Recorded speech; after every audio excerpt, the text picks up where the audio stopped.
जय हिंद साथियों, स्वागत है आपका आपके अपने चैनल टॉपर क्लासेस में। दोस्तों, आज की इस वीडियो के अंदर मैं DSSB TGT SST post code 805/24 का सटीक एनालिसिस देने वाला हूँ। दोस्तों, अभी वर्तमान में मैं टीजीटी एसएसटी बिहार के अंदर पोस्टेड हूँ और मैं बिहार से दिल्ली डीएसएसबी टीजीटी एसएसटी का एग्जाम देने के लिए गया था। मेरा एग्जाम कैसे हुआ, इसका एग्जाम रिव्यू मैंने अपनी इस वीडियो में दे रखा है। जाइए जाके आप इस वीडियो को देखिए। इस वीडियो के अंदर मैंने आपको बताया एग्जाम का लेवल क्या है, एग्जाम के पैटर्न के हिसाब से सवाल आ रहे हैं, सिलेबस के हिसाब से कि नहीं आ रहे, किस किस टॉपिक से क्या क्या क्वेश्चन आए हैं, क्वेश्चन की लैंग्वेज क्या, मैंने सब बताया है पार्ट 1 और पार्ट 2 के लिए। आज की इस वीडियो के अंदर मैं आपको बताऊंगा एकदम सटीक एनालिसिस, लास्ट ईयर का भी करके और इस साल का भी, कितनी वैकेंसी थी, नॉर्मलाइजेशन का क्या असर पड़ेगा, नंबर ऑफ सीट कितनी है, पेपर का लेवल क्या है, इस आधार पे कट ऑफ क्या हो सकती है। चलिए वीडियो को बिना देरी किए स्टार्ट करते हैं। दोस्तों, वीडियो के लास्ट में बने रहिए। चलिए वीडियो को बिना देरी किए स्टार्ट करते हैं। दोस्तों, जैसा कि आप जानते हैं DSSB TGT SST post code 805/24 के अंदर पहले हम देखेंगे टोटल कितनी सीट थी मेल के अंदर, फीमेल के अंदर। मेल के अंदर यूआर की 91 सीट थी, ओबीसी की 11 सीट थी, एससी की 18 सीट थी, एसटी की 7 सीट थी, ईडब्ल्यूएस की 2 सीट थी। टोटल 129 सीट थी टीजीटी एसएसटी मेल के अंदर। अब मैं बात करूंगा टीजीटी एसएसटी फीमेल की। यूआर के अंदर 138 सीट थी 805/24 वाली पोस्ट में, ओबीसी की 20 सीट थी, एससी की 9 सीट थी, एसटी की 6 सीट थी, ईडब्ल्यूएस की 6 सीट थी। टोटल 179 सीट थी। मतलब अगर दोनों को जोड़ दिया जाए तो करीब 308 के आसपास, और 2 सीट थी बच्चों एनडीएमसी के अंदर। टोटल 310 सीट बनती है हमारे पास टीजीटी एसएसटी के अंदर। इसके अंदर मेल भी और फीमेल भी है। अब मैं बताता हूं दोस्तों आपको टोटल नंबर ऑफ एप्लीकेंट, कितने बच्चों ने टीजीटी एसएसटी की पोस्ट के लिए फॉर्म अप्लाई किया था। यूआर के अंदर 35,000 प्लस बच्चों ने फॉर्म अप्लाई किया था, ओबीसी के अंदर 8,757 बच्चों ने अप्लाई किया था, एससी के अंदर 13,839 बच्चों ने अप्लाई किया था, एसटी के अंदर 3,696 बच्चों ने अप्लाई किया था, ईडब्ल्यूएस के अंदर 2,350 बच्चों ने अप्लाई किया था। दोस्तों, टोटल हमारे पास करीब 64,000 से प्लस बच्चों ने टीजीटी एसएसटी की पोस्ट के लिए अप्लाई किया था। 64,000 प्लस बच्चों ने। सीट कितनी है? सिर्फ और सिर्फ 310। चलो, अप्लाई इतने बच्चों ने किया। अब मैं आपको बताऊंगा दोस्तों कि कट ऑफ जो है अप्लाई करने वाले बच्चों के हिसाब से नहीं, बल्कि एग्जाम के अंदर कितने बच्चे एग्जाम के अंदर अपीयर हुए हैं, नंबर ऑफ सीट क्या है, नॉर्मलाइजेशन का क्या असर पड़ने वाला है, और साथ के साथ पेपर का पैटर्न क्या है, पेपर का लेवल क्या है, इन सभी चीजों के ऊपर एग्जाम की कट ऑफ डिपेंड होती है। दोस्तों, चलिए मैं आपको बताता हूँ। दोस्तों, अटेंडेंस 64,000 बच्चों ने एग्जाम का फॉर्म तो फिलअप किया, लेकिन एग्जाम देने सिर्फ और सिर्फ 40 से 45% बच्चे ही गए थे। अगर हम मान ले ऑन एन एवरेज 50%, तो आपका ही निकल के आएगा 64,000 का 50% होता है दोस्तों करीब 32,000।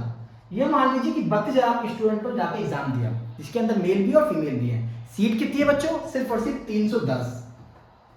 अब मैं बात करता हूं दोस्तों number of seat. Number of seat है दोस्तों हमारे पास 310। इसका मतलब सीट कम तो कट ऑफ ज्यादा जाने वाली है। कट ऑफ कितनी ज्यादा जाएगी ये पता चलेगा दोस्तों आपको लास्ट ईयर कितनी कट ऑफ गई थी, लास्ट ईयर वैकेंसी कितनी थी, उसके बारे में मैं आपको नीचे बताने वाला हूं, मेल की भी और फीमेल की भी। इसलिए वीडियो में लास्ट तक बने रहे, आपको बहुत मजा आने वाला है दोस्तों।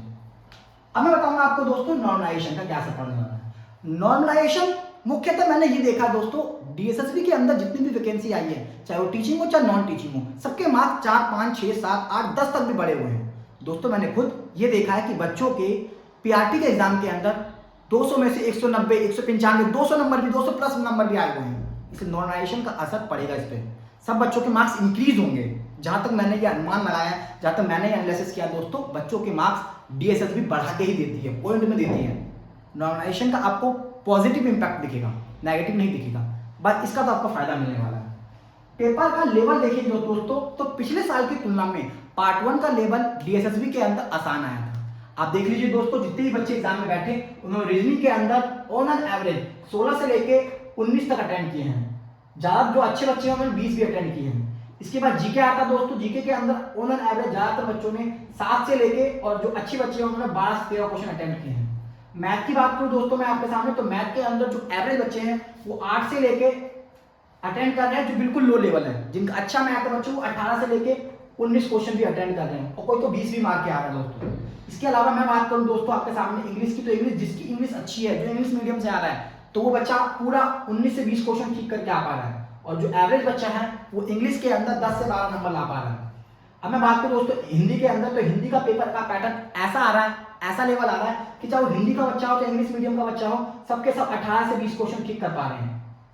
अब आप देख लीजिए, इनको आप जोड़ेंगे तो आपके सामने ये निकल के आएगा दोस्तों, करीब से करीब ये मान लीजिए आपका ये निकल के आएगा 70 से 80 नंबर। ऑन एन एवरेज ये मान लीजिए जो लो लेवल का बच्चा भी है वो कम से कम 60 प्लस मार्क्स कर रहा है, और जो अच्छे बच्चे हैं वो 75 प्लस स्कोर करने वाले हैं पार्ट 1 के अंदर। और लास्ट ईयर का पीवाईक्यू पेपर आप मॉक टेस्ट लगा लीजिए टेक्स्ट बुक पे, आपके उसके अंदर 1 घंटे में 60 मिनट में 60 नंबर नहीं आ पाएंगे, ये मेरी गारंटी है। जो बहुत अच्छे बच्चे हैं जो बहुत लंबे समय तैयारी कर रहे हैं, सिर्फ वही बच्चे 75, 76, 78, 80 ला पा रहे हैं। बल्कि जितने भी बच्चे हैं, मैंने खुद मॉक टेस्ट लगाया, मेरा खुद 65, 70 स्कोर आता था पीवाईक्यू के अंदर जो लास्ट टाइम एग्जाम हुए हैं। लेकिन बच्चों आपको खुद पता है आपका क्या लेवल है, पेपर का पैटर्न इस बार क्या रहा है, और पीवाईक्यू जब आपने लगाया तो आपके कितने मार्क्स आते थे। सच बताना, आपके 60 नंबर ज़्यादा आते थे दोस्तों? नहीं आते होंगे। अब मैं बताऊंगा दोस्तों लास्ट टाइम पेपर की कट ऑफ क्या रही थी, मेल की और फीमेल की। लास्ट टाइम दोस्तों पोस्ट कोड था हमारे सामने 39/21, जिसके अंदर टोटल यूआर की वैकेंसी 295 थी, ओबीसी की वैकेंसी 116 थी, एससी की वैकेंसी 21 थी, एसटी की वैकेंसी 2 थी, ईडब्ल्यूएस की वैकेंसी 35 थी। टोटल जो हमारे पास पोस्ट थी उस समय में 469 सीट थी। इस समय टोटल मेल की सीट कितनी दोस्तों? 129, और यहाँ पे 469, मतलब 4 गुना ज्यादा सीट थी। उस समय स्टूडेंट कितने अपीयर हुए दोस्तों? 9363। मेल के अंदर इतने बच्चे ही अपीयर हुए थे सिर्फ एग्जाम देने के लिए। मतलब पिछले साल सीट भी ज्यादा थी, टोटल स्टूडेंट भी कम अपीयर हुए थे। इस बार सीट भी कम है और स्टूडेंट ज्यादा भी अपीयर हुए हैं। तो बताओ बच्चों कट ऑफ बढ़ेगी कि घटेगी? पेपर का लेवल भी देखो, इस बार पिछले साल की तुलना में इजी टू मॉडरेट आया हुआ है। आप पीवाईक्यू पेपर लगा के देख लीजिए, उसके अंदर आपको 65 नंबर पार्ट 1 में लाने में हालत खराब हो जाएगी। इस बार ज्यादातर बच्चे 65-70 मार रहे हैं। बाकी आप देखिए अब ई डोजियर के लिए लास्ट टाइम ई डोजियर की कट ऑफ गई थी दोस्तों मेल की 112.99 और फाइनल मेरिट गई थी 120। इसका मतलब ई डोजियर की जितनी भी कट ऑफ गई थी उससे 7 से 8 नंबर प्लस फाइनल मेरिट गई थी मेल के लिए। ओबीसी के अंदर ई डोजियर की कट ऑफ गई थी बच्चों 90.32 और फाइनल 95.91, मतलब प्लस 6 या 7 नंबर प्लस 5 नंबर। एससी की ई डोजरी कट ऑफ गई दोस्तों 110.93, फाइनल मेरिट गई थी 114, प्लस 4 या प्लस 5 मार्क्स ई डोजियर से फाइनल मेरिट के लिए। एससी की जो ई डोजियर की कट ऑफ गई दोस्तों 113, फाइनल मेरिट गई थी 120, मतलब प्लस 7 मार्क्स। ईडब्ल्यूएस की ई डोजरी कट ऑफ गई दोस्तों 105 मेल की और फाइनल कट ऑफ गई थी 108, मतलब प्लस 3 से 4 मार्क्स। मतलब हमने ये देखा यहाँ से ई डोजियर के लिए जो भी आपकी कट ऑफ जाने वाली है उससे 5-7 नंबर ज्यादा ही जाएंगे फाइनल मेरिट के अंदर, बस आप ये मान के चलिए। अब मैं बात करूंगा दोस्तों पोस्ट कोड 40/21 जो फीमेल का एग्जाम था। इसके अंदर टोटल यूआर की 341 वैकेंसी थी, ओबीसी की 105 वैकेंसी थी, एससी की 72, एसटी की 102 और ईडब्ल्यूएस की 42 वैकेंसी थी। Total 662 vacancy last time I थी 2021 के अंदर टीजीटी एसएसटी फीमेल के अंदर। इसके अंदर 27,000 बच्चे अपीयर हुए थे, 27,000 से ज्यादा बच्चे अपीयर हुए थे। मतलब लास्ट टाइम जो फीमेल की वैकेंसी थी इस साल की फीमेल की वैकेंसी से करीब 5 से 6 गुना ज्यादा थी। नंबर ऑफ स्टूडेंट भी लास्ट टाइम कम अपीयर हुए थे, इस साल ज्यादा अपीयर हुए हैं दोस्तों फीमेल के अंदर। इसका मतलब इस बार पिछले साल की तुलना में सीट भी कम है, स्टूडेंट भी ज्यादा अपीयर हुए हैं। तो आप बताओ दोस्तों कट ऑफ कम जाने वाली है ज्यादा जाने वाली है? ये देखिए लास्ट टाइम ई डोजियर की फीमेल के अंदर टीजीटी एसएसटी में कितनी कट ऑफ गई थी? यूआर की 115.21 ई डोजियर की कट ऑफ थी टीजीटी एसएसटी के अंदर। ओबीसी की 106.27 कट ऑफ गई थी दोस्तों ई डोजियर के लिए। एससी की 102 कट ऑफ गई थी, एसटी की 82.10 गई थी, ईडब्ल्यूएस की 91.95 गई थी। मतलब आपने ये देखा ई डोजियर के लिए जो भी फीमेल की कट ऑफ गई है टीजीटी एसएसटी के लिए, इसका 5 से 7 नंबर बढ़ा के फाइनल मेरिट गई थी दोस्तों। आप इतना मान के चलिए इस साल क्या कट ऑफ रहने वाली है, इसके बेसिस पे मैंने एक अनुमान लगाया है। अनुमान के आधार पर मैं आपको कट ऑफ बता रहा हूँ, ये कितना सही है कितना गलत है आपको कुछ दिनों में पता चल जाएगा। फिर भी मैंने गहन अध्ययन करके बहुत एनालिसिस करके ये अपना अनुमान लगा के कट ऑफ बताइए। चलिए देखते हैं दोस्तों ये जो मैंने फाइनल कट ऑफ बताई है दोस्तों ये मेल की है, जिसके अंदर मैंने यूआर की फाइनल कट ऑफ 135 बताई है। इसके अंदर +5 प्लस या -5 हो सकता है, ऐसा मान के चलिए कि +5 ही होगा, माइनस होने के बहुत कम चांस है। ओबीसी की फाइनल कट ऑफ दोस्तों इस बार 128 आ सकती है, इसमें +5 या -5 हो सकता है। एससी की फाइनल कट ऑफ 127 में +3 और प्लस -3 हो सकता है। एसटी की फाइनल कट ऑफ 125, इसमें प्लस माइनस 5 हो सकता है। ईडब्ल्यूएस की फाइनल कट ऑफ 130, इसमें प्लस माइनस 5 हो सकता है। दोस्तों आपको ये देख के बहुत हैरानी लग रही होगी कि कट ऑफ मैंने आपको ज़्यादा बताई है। दोस्तों इस बार वैकेंसी पे देखो आपके सामने सिर्फ 310 है।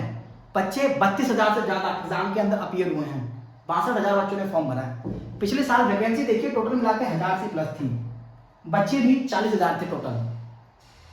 तो यदि इस बार वैकेंसी कम है, पेपर का लेवल भी आसान है, स्टूडेंट भी ज़्यादा है, तो क्या कट ऑफ बढ़ के नहीं जाएगी? आपको ये मानना ही पड़ेगा, यही कट ऑफ होगी, करीब 135 से 40 के आसपास कट ऑफ जाने वाली। दोस्तों ये मेरा अनुमान है, कितना सही है कितना गलत है बहुत जल्द आपको पता चल जाएगा। वीडियो अच्छी लगी तो वीडियो को लाइक करें, चैनल को सब्सक्राइब करें। यदि आपको कोई डाउट है आप कमेंट कर सकते हैं। आपको जितना अच्छा जितना भला बुरा बोलना है आप कमेंट में बोल सकते हैं। मुझे आपके कमेंट से पता चला है कि आपको मेरी वीडियो कैसी लगी। धन्यवाद।